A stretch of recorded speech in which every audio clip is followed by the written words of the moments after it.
दोस्तों, राजस्थान की सभ्यता स्थल में हमने कालीबंगा की सभ्यता, आहड़ की सभ्यता और बेराट की सभ्यता का अध्ययन किया। अब कुछ और सभ्यता स्थल हैं जो हम लोग यहाँ पर अध्ययन करेंगे। इसमें भीनमाल की सभ्यता है जो कि जालोर में है, भीनमाल की सभ्यता, और उसका जो उत्खनन किया था 1953-54 में रतन चंद्र अग्रवाल ने किया था। किसने किया था? रतन चंद्र अग्रवाल ने किया था। जबकि इस सभ्यता की अगर अपन लोग विशेष बातों की बात करें तो यूनान के साथ जो व्यापारिक संबंध है, तो यूनान के साथ व्यापारिक संबंधों का अनुमान जो है वो इस सभ्यता के आधार पर हम लोगों को लगाया जाता है। और उसके बाद जो है वो भीनमाल का प्राचीन नाम क्या था? श्रीमाल था। और यहाँ पर भीनमाल से महाकवि माघ, उसके बाद ब्रह्मपुत्र और वेनसांग, इनका कार्यक्षेत्र रहा है। चीनी यात्री हेनसांग, उसके बाद में जो है वो माघ और ब्रह्मपुत्र, इनका जो है वो यहाँ पर कार्यक्षेत्र रहा है। उसके बाद में अपन लोग बात करते हैं अगले सभ्यता स्थल का, जो है गिलुंड। गिलुंड कहाँ पर है दोस्तों? राजसमंद में है, और ये बनास नदी से संबंधित स्थल है गिलुंड राजसमंद। और गिलुंड राजसमंद की खोज किसने की थी? तो बीबी लाल 1957 से 58 में, तथा 1998 से 2003 के बीच में वीएस शिंदे और ग्रेगरी पोशाल। तो बीबी लाल तथा वीएस शिंदे और ग्रेगरी पोशाल, इन्होंने जो है वो गिलुंड की सभ्यता को खोजा था। यहाँ से 2 टीले प्राप्त हुए हैं जिन्हें हम स्थानीय लोग जो है मोडिया मगरी के नाम से जानते हैं। तो गिलुंड की सभ्यता से जो राजसमंद से प्राप्त हुई है, बनास नदी के किनारे है, वहां से 2 टीले प्राप्त हुए हैं, और इन टीलों को स्थानीय लोग किस नाम से जानते हैं? मोडिया मगरी के नाम से जानते हैं। अब दोस्तों, ये आहड़ से जुड़ी हुई सभ्यता है जिसे बनास संस्कृति भी कहते हैं। तो मैंने आपको बताया था जब अपन आहड़ की सभ्यता पढ़ रहे थे उस समय के गिलुंड जो है वो भी आहड़ की सभ्यता स्थल से ही रिलेटेड है। और क्योंकि ये क्षेत्र बनास नदी के आसपास का क्षेत्र है तो इसको बनास संस्कृति भी कहा जाता है। उसके बाद में अपन लोग देखते हैं दोस्तों गणेश्वर की सभ्यता। और गणेश्वर की सभ्यता स्थल कहाँ से प्राप्त होता है? सीकर में। और सीकर में कहाँ पर है? नीम का थाना में। और कौन सी नदी के किनारे है? कांतली नदी के किनारे। और ये प्रश्न भी पूछा गया था कि सीकर में गणेश्वर की सभ्यता जो है नीम का थाना से जो प्राप्त हुई है वह किस नदी के किनारे है? तो किस नदी के किनारे? कांतली नदी के किनारे। अब इसका जो खोज की थी 1977 में रतन चंद्र अग्रवाल, तथा 1978-79 में विजय कुमार ने गणेश्वर सीकर की सभ्यता को खोजा था। और 2800 ईसा पूर्व है। इसका समय कौन सा है? तो इसका समय है दोस्तों 2800 ईसा पूर्व। अब जब अपन लोग देखते हैं तो भारत में ताम्रयुगीन सभ्यता की जननी किसको कहते हैं? ये प्रश्न कई बार कंपटीशन एग्जाम में आ चुका है। तो भारत में ताम्रयुगीन सभ्यता की जननी किसको कहते हैं अपन लोग? गणेश्वर सीकर को कहते हैं। और गणेश्वर सीकर कहाँ पर है? कांदली नदी के किनारे स्थित है। कब की है? यह 2800 ईसा पूर्व की है, तथा रतन चंद्र अग्रवाल और विजय कुमार ने इसको खोजा था। उसके बाद में अपन लोग बात करते हैं रंगमहल की।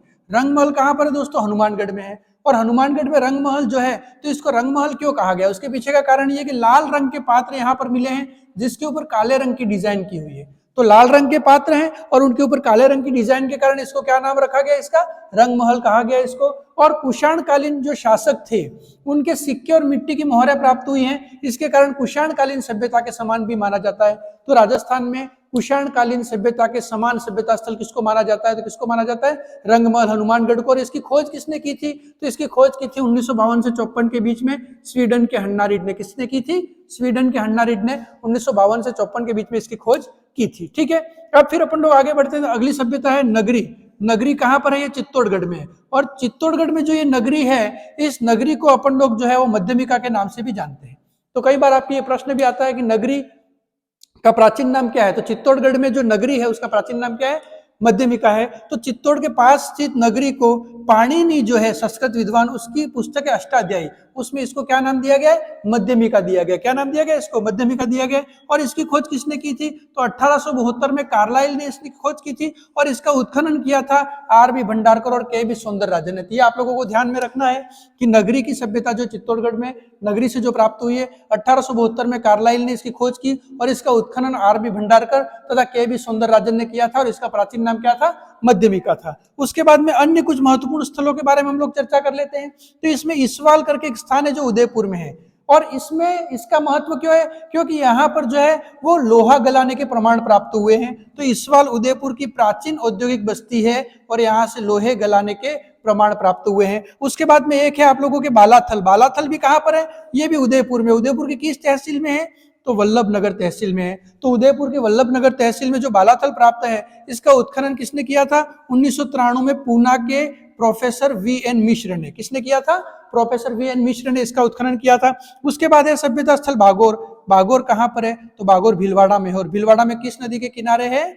कोठारी नदी के किनारे। तो बागोर की सभ्यता स्थल भीलवाड़ा में है, कोठारी नदी के किनारे है, और इसको हम लोग प्रागैतिहासिक कालीन सभ्यता स्थल कहते हैं। और इसका उत्खनन 1967 में पूना विश्वविद्यालय के वी एन मिश्र ने किया था। किसने किया था इसका उत्खनन? पूना विश्वविद्यालय के वी एन मिश्र ने इसका उत्खनन किया था 1967 में। उसके बाद है आपके ओजियाना। ओजियाना कहाँ पर है? तो भीलवाड़ा में है। तो ये भी आहड़ की संस्कृति से संबंधित है।